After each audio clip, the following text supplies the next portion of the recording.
My billionaire boss is my ex's boss? The sun cast golden beams across the sleek skyline of New Haven, a booming financial district nestled in the heart of the East Coast. Aria Brooks, 27, stood nervously outside the towering glass building of Wickford Industries, a multi-million-dollar investment firm known for its cutthroat standards and legendary CEO Landon Wickford. She smoothed her navy blue blouse for the 100th time, her hands trembling slightly. It had taken everything in her to get here, a city she had once escaped, a name she had once feared hearing again. As the revolving doors whooshed open, Arya whispered under her breath, "You're not the same girl he broke." 2 years ago, she had been in love. And 2 years ago, her world collapsed when Damien, her then boyfriend, betrayed her trust, stole her savings, and vanished. She left everything behind, her apartment, her dreams, even her pride.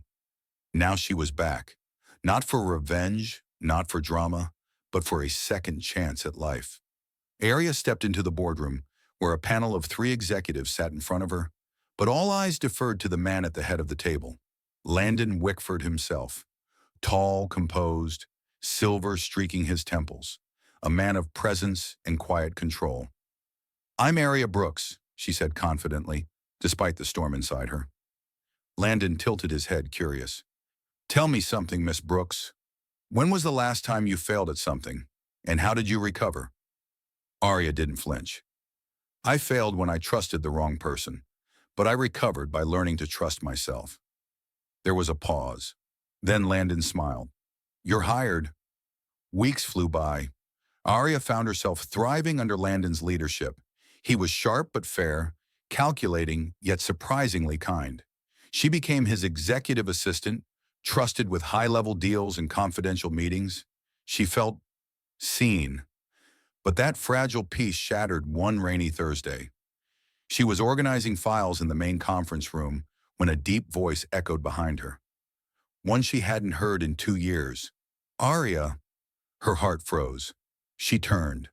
And there he was, Damien Carson, her ex, her nightmare, now clean-shaven, suited, and carrying a leather briefcase. His eyes widened in disbelief. "What are you doing here?" "I work here," she said, steady but firm. Damien blinked.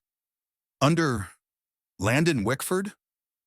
"Yes, he's my boss."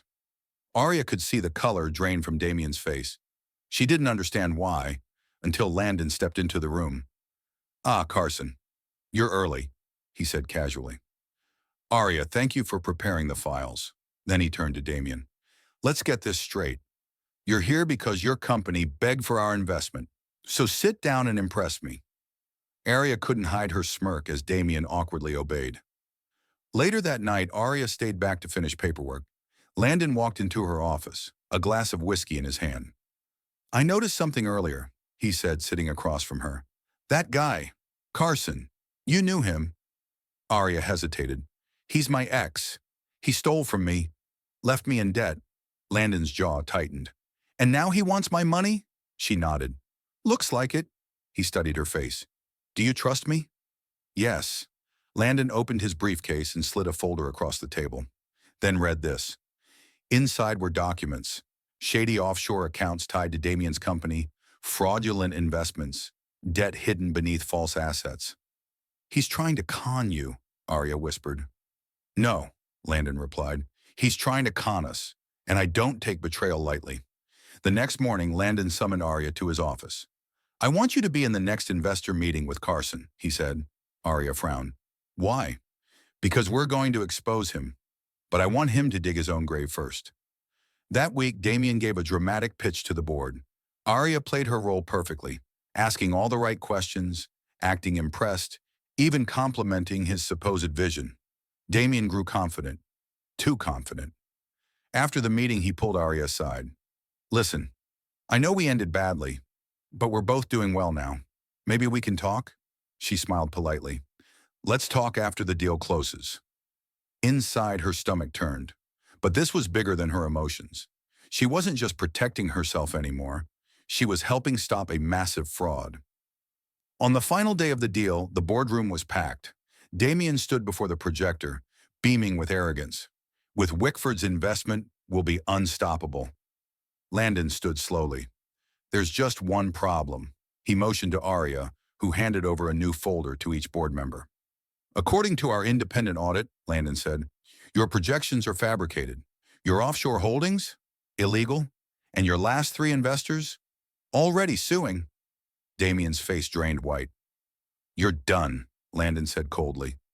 And if you ever approach anyone from this company again, including my staff, you'll be dealing with federal prosecutors.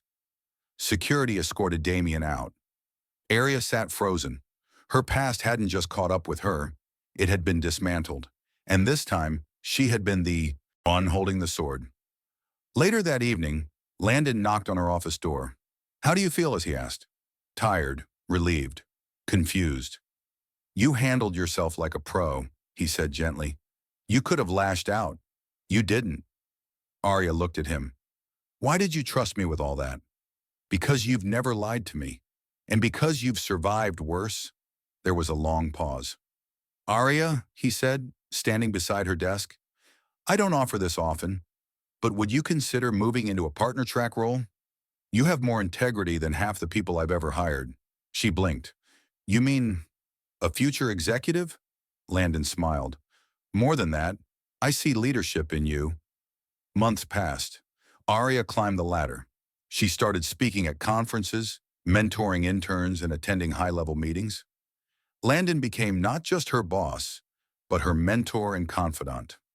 One crisp morning, she walked past a local coffee shop and saw a man sweeping the floor. Damien, unshaven, hollow-eyed, working minimum wage. He spotted her through the window. Their eyes locked. Arya didn't stop walking. She didn't need revenge. She had risen above it. On her one-year anniversary at Wickford, Arya found a letter on her desk. It was handwritten, the envelope marked, for you.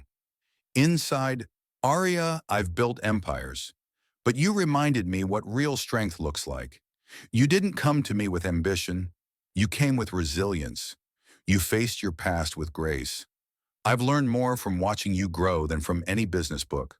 Wherever life takes you, know that you changed mine. Landon. She wiped a tear, then smiled. This wasn't just a job anymore.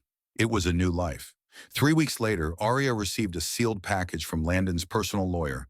He had passed away in a sudden heart attack. She was heartbroken. Inside the package was a will. Landon had left her 10% ownership of Wickford Industries. But the shock didn't stop there. In a private video, Landon said, Arya, I have one last truth to share. Years ago, I once funded a startup led by a young man named Damien Carson. He pitched a good dream, and I believed it. But he failed miserably. You see, I knew who he was when he walked into that meeting. I knew he had hurt you. And when I saw you handle yourself with poise, I knew I had found someone rare. I didn't just help you. You helped me finally close a painful chapter. I named you my successor. If you choose to accept it, Wickford is yours to lead. 1 year later, the building no longer read Wickford Industries. It now read Brooks and Wickford Ventures. Arya stood at the rooftop garden, looking over the skyline. From a girl who had been robbed and broken to the CEO of a billion-dollar firm. Not out of revenge, but because she healed and helped others do the same. As the sun dipped below the city, she whispered softly to herself, You didn't break me, Damien. You built me. And that was her final victory.